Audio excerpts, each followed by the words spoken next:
معاویہ، جنگیں ہوئی ہیں ان کے درمیان، لیکن وہ اجتہادی خطائیں تھیں. اس وقت جو حالات تھے اس کی وجہ سے ہو گئی آپس میں، لیکن دونوں صحابی رسول. سنی یہ مانتا ہے کہ دونوں صحابی رسول. حضرت امیر معاویہ کی شان میں بھی کہو گے تو ایمان ہاتھ سے جائے گا، کیونکہ ان کے لیے بھی حدیثیں آئی ہیں.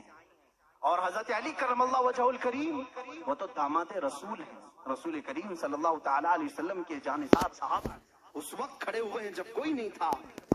حضرت علی رضی اللہ تعالیٰ عنہ کی فضیلت بیان سے باہر ہے. ان کی شان میں ایک جملہ بھی نہیں کہہ سکتے، ان کی شان میں بھی نہیں. جو ان کے ساتھ معاملات ہوئے، مجھے حیرت ہوتی ہے. گلی نکڑ میں گھومنے والا نوجوان واٹس ایپ میں، فیس بک میں مناظرے کر رہا ہے، معاویہ باغی تھے، علی حق پر تھے. ظالم فیصلہ وہ کرے گا جو ان دونوں سے بڑا ہوگا. بات صحیح ہے؟ حضرت امیر معاویہ ہوں، حضرت علی کرم اللہ وجہہ الکریم ہوں، ان دونوں کا اگر فیصلہ آئے تو کون فیصلہ کرے گا؟ جو ان دونوں سے بڑا ہوگا. وہ محمد الرسول اللہ کی ذات، میرے آقا صلی اللہ علیہ وسلم کی ذات ہے اور اللہ رب العزت ہے. ان دونوں کے اگر آپسی کچھ معاملات تھے بھی تو کون سا چوہا ہے جو ان کے بارے میں اپنی رائے دیتا ہے؟ ہاں، بعض وہ ہیں خارجی کسے کہتے ہیں جو حضرت علی کی شان میں بکواس کرتے ہیں. یہ ظالم یزیدی ہیں، آج بھی ہیں ان کی اولاد میں کچھ لوگ. اولاد کا مطلب ان کے جانشین اس علم کو اٹھائے ہوئے ہیں جو یزید اٹھایا ہوا تھا، وہ حضرت علی کے خلاف بھونکتے ہیں. کچھ ہیں جو حضرت امیر معاویہ کی شان میں بھونکتے ہیں، یہ شیعہ ہیں، وہ خارجی. لیکن الحمدللہ اللہ کا بڑا احسان ہے، ان دونوں کی ناپاکیوں سے ہمیں بچا کر مولا نے دونوں کی محبت میں ہمیں عطا کیا.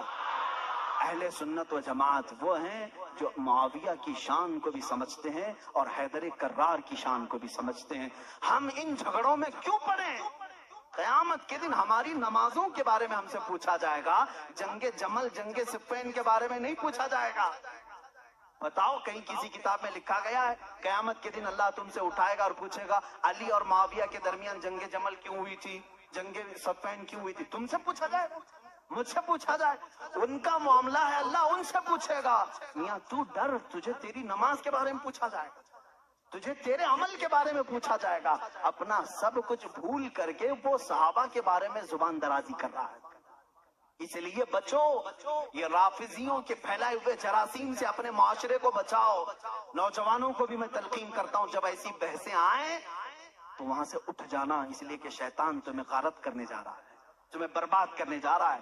ایسے جھوٹے اور جعلی پیر بھی آئے ہیں جو اہل بیت کی محبت کا راگ الاپتے ہیں، لیکن ان کے اندر علی کی محبت اتنی نہیں بلکہ معاویہ کی دشمنی کوٹ کوٹ کے بری. وہ صرف یہ چاہتے ہیں کہ حضرت امیر معاویہ کو کافر ثابت کر دیں، باغی ثابت کر دیں. بھولے بھالے مسلمانوں کو یوں بتائیں دیکھو یزید ان کا بیٹا تھا، حسین کو قتل کیا، بیٹے نے کیا تو کیا ہوا؟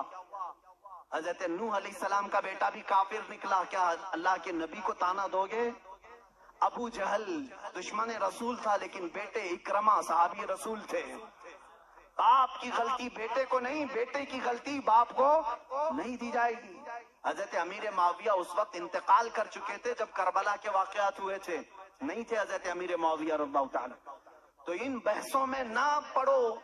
مسلمانوں سے مجھے بڑی حیرت ہوتی ہے جن کو حلال و حرام ابھی نہیں معلوم، جن کو نماز میں کتنے فرض ہیں وہ نہیں معلوم، ارے وضو کے طریقے نہیں معلوم، غسل کا طریقہ نہیں معلوم، تیمم کا مسئلہ پوچھ لو تو آنکھیں اوپر چلی جائیں. یہ مسائل جو بیسک ہیں یہ نہیں جانتے. معاویہ کی شان میں بکواس، علی کی شان میں بکواس، اور جنگ جمل کیوں ہوئی تھی، جنگ صفین کیوں ہوئی تھی، یہ بحث چھیڑ کے بیٹھے. آج ان تمام بحثوں سے اپنے آپ کو دور کر لو.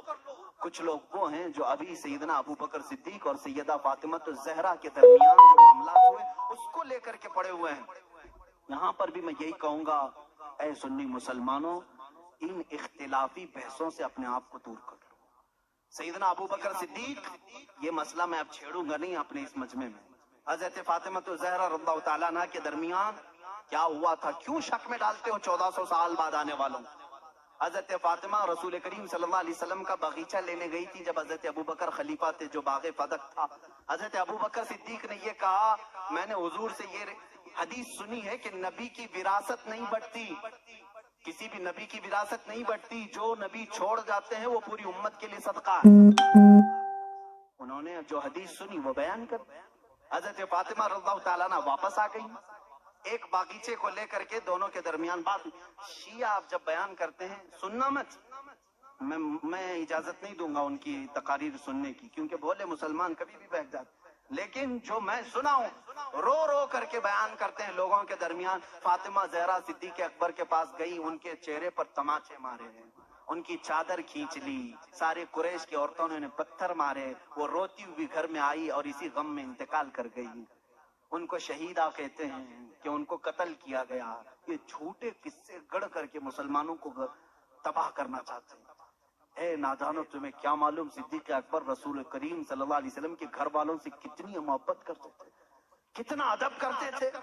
زندگی بھر اپنی خلافت پہ جب تک تھے وہ باغ کی جو بھی انکم ہوتی تھی وہ سب اہل بیت پہ خرچہ کرتے تھے، اہل بیت پہ خرچہ کرتے تھے، لیکن جو اصول تھا رسول کریم کی حدیث کا وہ انہوں نے سنایا۔ اب یہاں ایک عقیدہ بھی سنا دوں میں آپ کو، عقیدہ بھی۔ صدیق اکبر حضور صلی اللہ علیہ وسلم کا وہ باغیچہ دے دیتے ہیں۔ حضور کی وفات کے بعد حضور کے بیٹے بیٹیوں میں وارثوں میں کون تھا؟ صرف حضرت فاطمہ تھی۔ تو انہوں نے آیت قرآن کی پڑھی کہ باپ کی وراثت بیٹی کو ملتی ہے، تو وہ پوچھنے کے لیے گئی تھی، لیکن جب حضرت ابو بکر نے بتا دیا نبی کی وراثت نہیں بٹتی، عام لوگوں کی وراثت بٹتی، نبی کی وراثت نہیں بٹتی، حضرت فاطمہ واپس آ گئی۔ معاملہ اتنا ہی ہے، ہم سنی اتنا ہی کہتے ہیں، یہ بھوگتے ہیں۔ صدیق اکبر کی شان میں غلیظ الفاظ کہتے ہیں۔ میں تمہیں بتاؤں، حضرت ابو بکر نے ایک اس کے ساتھ عقیدہ بھی دیا، میں مر جاؤں، میں اگر مر جاؤں، اگر 1000 روپے چھوڑا ہوں، میرے بچے ہیں تو اس میں ڈیوائیڈ ہو جائے، بیٹے کو اتنا بیٹیوں کو اتنا۔